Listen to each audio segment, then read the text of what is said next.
ఏమిటి అందరూ దారి కాశారు? పరీక్షలు అయిపోయినాయిగా, ఊరికెళ్తున్నావుగా, మళ్ళీ కనిపించావు.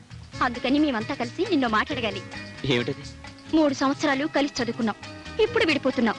నీ తీపి గుర్తుగా మాకందరికీ ఒక్కటి ఇవ్వాలి. ఏమిటి అలా భయపడిపోతున్నావు? మేము అడిగింది ఆటోగ్రాఫ్. ఆటోగ్రాఫా?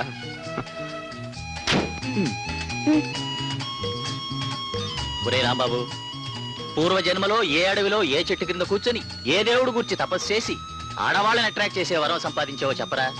ఎవరభిమానం సంపాదించాలన్నా వరాలు తపస్సులు కాదు బ్రదర్ ముఖ్యం, మనిషిలో ఉన్న మనసు ముఖ్యం. నవ్వకురా, ఇంతమంది నీతో మనసు ఇచ్చి మాట్లాడతారు, మేము కదిలిస్తే కస్సుమంటారు. అసలు ఇందులో నువ్వు ప్రేమించిన అమ్మాయి ఎవర్రా? చెప్పరా, చెప్పు. ఓకే, మాట్లాడిన ప్రతి అమ్మాయిని ప్రేమించేస్తే ప్రేమకున్న విలువ పోతుంది. కొంతమందిని చూస్తే కళ్ళకత్తుకుని పూజ చేయాలనిపిస్తుంది, కొంతమందిని చూస్తే చాచి లెంపకాయ కొట్టాలనిపిస్తుంది, కొంతమందిని మనసారా ప్రేమించాలనిపిస్తుంది, కొంతమందిని చూస్తే ఈ అమ్మాయి నా చెల్లెలైతే ఎంత బాగుందనిపిస్తుంది. హలో లక్ష్మి, పరీక్ష ఎలా రాశావు? తప్పకుండా పాస్ అవుతాను. Very good. అయినా నా పిచ్చి గాని నువ్వు పాస్ కాకపోతే ఈ కాలేజీలో ఇంకెవరు పాస్ అవుతారు? లక్ష్మి, ఏమిటిది? తప్పు కదా? తోడబుట్టిన దాన్ని కాకపోయినా అంతకంటే ఎక్కువగా నన్ను చూసుకున్నావు. నోరు తెరిచి అడక్క ముందే అన్ని సహాయాలు నాకు చేశావు. నువ్వే లేకపోతే అమ్మా నేను ఏమైపోయేవాళ్ళమో. లక్ష్మి, చిన్నతనంలో చెల్లెలు అన్నల్ని చూసి నాకు కూడా ఓ చెల్లెలుంటే ఎంత బాగుందనుకునేవాణ్ణి. నిన్ను చూసిన క్షణంలోనే తీర నా కోరిక తీరినట్టయింది. నేను చేసిన దానికి రుణం అని పేరు పెడితే అది నేను సహించలేను. అది నీ హక్కు. నీ జీవితం 3 పువ్వులు 6 కాయలు కావాలనేది నా ఆశ.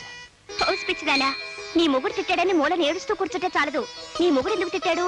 నీ మీద కోపమా, లేకపోతే వేరే వాళ్ళ మీద కోపం నీ మీద చూపిస్తున్నాడని సూక్ష్మంగా ఆలోచించాలి. దానికి అనుగుణంగా నడుచుకోవాలంతే. జయ, పెళ్లి కాకుండానే ఇన్ని సూత్రాలు నేర్చుకున్నాను. రేపు పొద్దున పెళ్ళయ్యాక నీ కాపురం ఎంత చక్కగా ఉంటుందోనని చూడాలని కోరికగా ఉంది నాకు. సరే గాని నీకు పెళ్ళైన తర్వాత దైవభక్తి ఎక్కువైనట్టుంది. రోజు గుడికొస్తున్నావు, ఏమిటి సంగతి? అయ్యో, ఎందుకే ఏడుస్తున్నావు?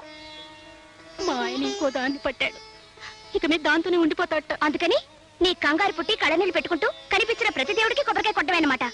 ఆడదాన్ని, అంతకంటే ఏం చేయగలను? మీ ఆయన్ని పట్టుకున్న ఆ రెండోది కూడా ఆడదేగా. నీ మొగుడు నిన్ను వదిలేసి దాంతో తిరుగుతున్నాడంటే నీ దగ్గర లేని సూత్రమేదో దా దగ్గర ఉన్నట్టేగా. నీ మొగుడు మనసు మార్చమని దేవుడికి మొక్కితే చాలదు. దానికి కావలసిన సూత్రాలు ప్రతి ఆడది నేర్చుకోవాలి. అసలు సూత్రాలు నేర్చుకోకుండా పెళ్లే చేసుకోకూడదు. సూత్రాలా? అవేమిటే? పండంటి కాపురానికి 12 సూత్రాలు. నీ కాపురం చక్కపడాలంటే అవే దిక్కు. మా ఇంటికి రా, మా అమ్మతో చెప్పి నీకు మార్గం చూపిస్తాను. ఊళ్ళో ఇంతమంది పెద్దలుండగా మీ క్లబ్ యానివర్సరీకి నన్ను ప్రెసిడెంట్ గా పిలవడం ఆశ్చర్యంగా ఉంది. ఆశ్చర్యం ఏముందండి, రాజకీయ ప్రమేయం లేకుండానే మీరు చేస్తున్న ప్రజాసేవ అందరికీ తెలిసిందేగా. మీలాంటి వారు ఉండడం వల్లనే ఈ ఊరికి ఈ జిల్లాలోనే ఎంతో పేరు ప్రఖ్యాతి. అందుకే మిమ్మల్ని ఈ సంవత్సరం ప్రెసిడెంట్ గా ఎన్నుకున్నాం. చూడు, ఓ వింత జరగబోతోంది. సర్లేండి అమ్మా, మరీ మీరు ఎంతగా పోవడక్కర్లేదు. రేపు మీ ఫంక్షన్ కి తప్పకుండా రావడం లేదు. అదేమిటా అలా అంటావు? వాళ్ళేదో నా మీద గౌరవం కొద్దీ పిలుస్తుంటే. పిలిస్తే మాత్రం రేపు మీకు ఖాళీ ఉండద్దు. అదే, రేపు నాకు వేరే పనులే ఉంటాయిలే. రేపు మీరు మన తోట చూడడానికి వెళ్తున్నారు. పోనీ మా ఫంక్షన్ ఎల్లుండి పెట్టుకుంటాంలేండి. ఎల్లుండి ఆయనకు మౌన వ్రతం. ఇక మీ ఫంక్షన్ లో ఎలా మాట్లాడతారు? నాకు మౌనవ్రతం? అవును, మౌన వ్రతమే. 2 నెలల దాకా రెస్ట్ తీసుకోమని డాక్టర్ చెప్పాడు. ఎప్పుడు చెప్పారు? నాతో చెప్పారులేంటి. మీరేమి అనుకోకండి. వారి పరిస్థితి అర్థమైన తర్వాత ఇంకా ఎందుకు అనుకుంటాంలేండి. వస్తాం. వస్తామండి, వెళ్ళొస్తామండి. మీరు కూడా లోపలికి వెళ్ళి రెస్ట్ తీసుకోకూడదు. రవి, మొత్తానికి నాన్నగారిని ఫంక్షన్కి వెళ్లకుండా చేసావు. ఏమైనా ఈ విషయాల్లో నీకు నువ్వే సాటమ్మా. ఏమత్తయ్యా, మావయ్య గారు ఫంక్షన్కి వెళ్ళడం తప్పంటారా? ఇలాంటి ఆడవాళ్ళ ఫంక్షన్కి పోవడం తప్పమ్మా. భర్త బెల్లం లాంటి వాడు, ఈ భామలంతా చీవల్ లాంటి వాళ్ళు. ఎప్పుడూ బెల్లాన్ని చీవల్ని దూరంగా ఉంచాలి, లేకపోతే పెళ్ళాల నోట్లో మన్నే. ఏమోనత్తయ్య, మీరు చెప్పేది నాకేం అర్థం కావట్లేదు. ఆ సూత్రాలు నీకు అర్థమైతే నీ మొగుడు నీ దగ్గరే ఉండేవాడు. అమ్మమ్మ, దీని మొగుడు దీన్ని వదిలేసి వేరే దాంతో తిరుగుతున్నాడట. అర్థమైందమ్మా, అర్థమైంది. ఇప్పుడు ఈ పిల్లకి 9వ సూత్రం చెప్పాలి. అమ్మాయి దొడ్లోకి వెళ్ళి తలారా స్నానం చేసి మన పూజా మందిరంలోకి రా. సూత్రోపదేశం చేయాలి. అమ్మో ఇక నా వల్ల కాదు, మీరు లాగించేయండి. నువ్వు లాగించకపోతే మా ఓల్డ్ మ్యాన్ నేను ఒకటి లాగిస్తాడు. Come on quick. ఏం కమాన్ కిక్ అండి బాబు. మద్రాసులో మనుషులు మంచినీళ్ళ కోసం పరిగెడుతున్నారు, ఆంధ్రాలో కిరసనాయల కోసం పరిగెడుతున్నారు, ఆడపిల్లల తండ్రులు అల్లుళ్ళ కోసం పరిగెడుతున్నారు. మనం ఎందుకు పరిగెడుతున్నామో నాకు అర్థం కావట్లేదు. రే రథవా, నువ్వు అన్నం కోసం పరిగెడుతున్నావు, నేను తిన్నది అరక్క పరిగెడుతున్నాను. నువ్వు సరిగ్గా పరిగెట్టకపోతే నేను చెప్పుచ్చు పరిగెడతావు, నువ్వు ప్రాణాల కోసం పరిగెడతావు. పరిగెట. లాభం లేదు, నన్ను వదిలేండి. రే యూస్లెస్ ఫెలో, నీ వయసులో దారాసింగ్ ఇండియన్ ఛాంపియన్ అయ్యాడురా. మా గొప్పగా సెలవు ఇచ్చారండి. తమర వయసులో జవహర్లాల్ నెహ్రూ గారు ప్రధానమంత్రి అయ్యారండి, తమరేమయ్యారండి? 1942, 43, 44 లో నేను కూడా ఆ ప్రయత్నం చేశాను రా. కానీ మన గత చరిత్ర చూసి వాళ్ళు చేవదలు పొమ్మన్నారు, నేను పోయాను. డీటెయిల్స్ అడగ రా.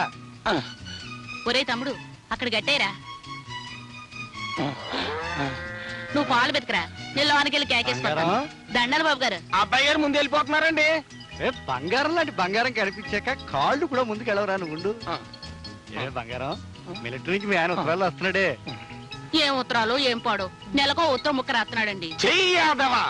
చూసావే, నేనైతే రోజుకి 2 ఉత్తరాలు వచ్చేవాడిని. ఈ విధం కూడా నచ్చలేదు. అంటే నల్ల పూసలు కొనుక్కున్నావా? అవును బాబు గారు. అబ్బా చిలకలా నవ్వుతావే.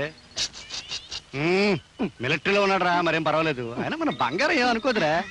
అవునరా, బంగారం లాంటి పెళ్ళాన్ని పెట్టుకుని మిలిటరీలో ఎలా ఉంటున్నాడు రా గాడిద కొడుకు. అసలే గాడిద కొడుకు కదండి, పైగా మిలిటరీలో ఉన్నాడు. అందుకని శృంగారం అంతా తుపాకీలో దట్టించి డిషు కాల్చి మటర్ చేసేసి ఉంటాడండి.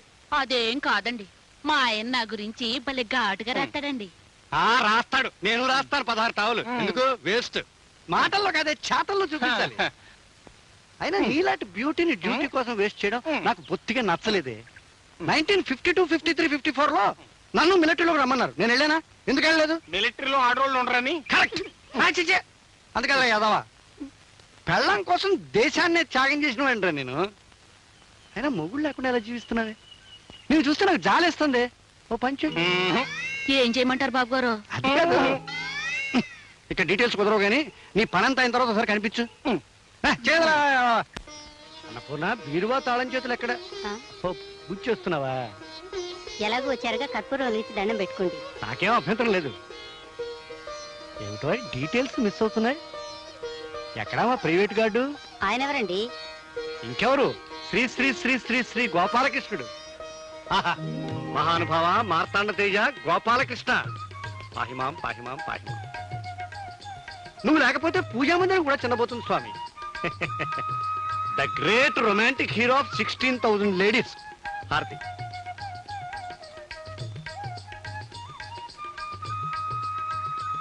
దానం పెట్టుకో. ఏమండి, నాకు చిన్న అనుమానం. ఇక్కడ ఇంతమంది దేవతామూర్తులుంటే మీరు ఆ గోపాలకృష్ణుని ఎందుకు పూజించటం?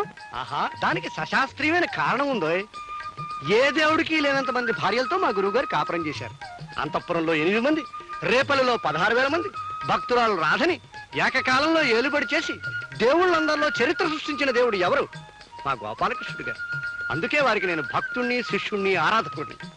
ఆ శృంగార పురుషుడు ఇలా మురళి వాయిస్తే 16,000 మంది గోపికలు నాట్యం చేసేవారట. అన్నపూర్ణ, చిన్న డీటెయిల్ మిస్ అవుతుంది.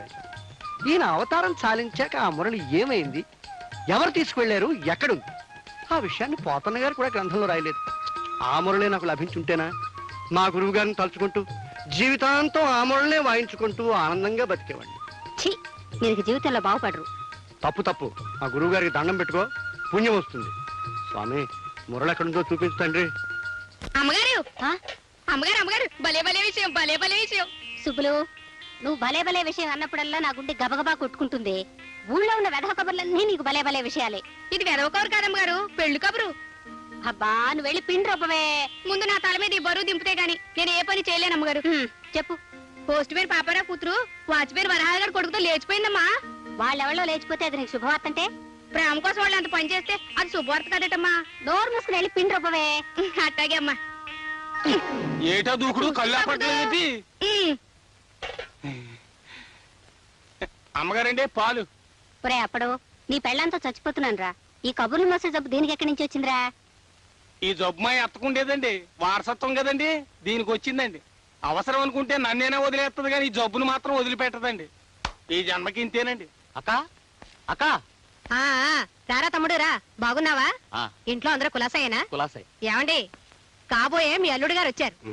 బావా, నేను పని పాట లేకుండా పోరంబోకులా తిరుగుతున్నానని తెగ తిట్టాడు కదా. ఇప్పుడు హైదరాబాద్లో అద్భుతమైన ఉద్యోగం వచ్చింది.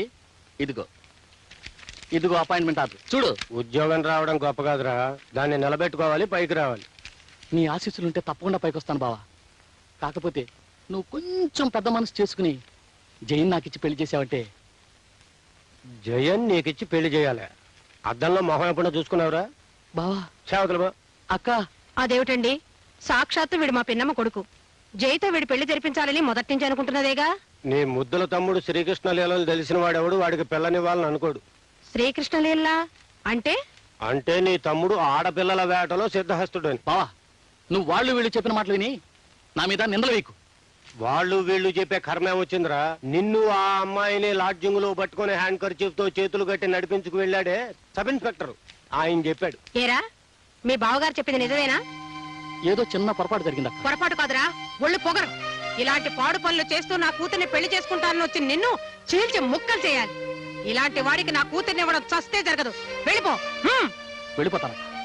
ప్రస్తుతం నువ్వు నన్ను అర్థం చేసుకోకపోయినా భవిష్యత్తులో నేనంటే ఏమిటో నీకే తెలుస్తుంది. వస్తా బావా. నీకు భవిష్యత్తు అంటూ ఏడుస్తే చూద్దాం. ఏమండి, మన జైకి త్వరగా పెళ్లి చేయాలి. పెళ్లి కొడుకు రెడీగా ఉన్నాడు, మందే ఆలస్యం.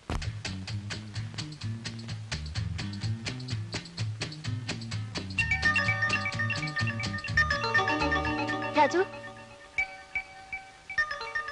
చూడు. శ్రిత కమల కుచకుండల, అమ్మో కుచకుండల, అమ్మో కుచ నవారనుకున్నావా, నా వేలనుకున్నావా? రాట కట్టి కొట్టించగల ఏదో నా కొడక దగ్గర రే. ఇప్పుడు ఆ గుడి వీధిలో 24 నెంబర్ ఇంటి సంగతి ఏం చేసావురా? అడుగుదాం అనుకున్నానండి, అమ్మగారు ఆ ఇంటికి వచ్చారు. అమ్మగారు వస్తే అడగకూడదు. మరి ఆ గాంధీనగరంలో 34 నెంబర్ ఇంటి సంగతి? ఆవిడ సంగతి అడుగుదాం అనుకున్నానండి, దాని మొగుడు వచ్చాడండి. అమ్మో, మొగుడు వస్తే అడగకూడదు. చూడు, వాళ్ళ మొగుడు వల్ల మనకి, మన పళ్ళాల వల్ల వాళ్ళకి ఏ కష్టం రాకూడదు. అది మొదటి సూత్రం, తర్వాతే మన సుఖం. ఇందాకల్లా కాళ్ళు లాగా చంపేస్తాను కదవా. కూర్చో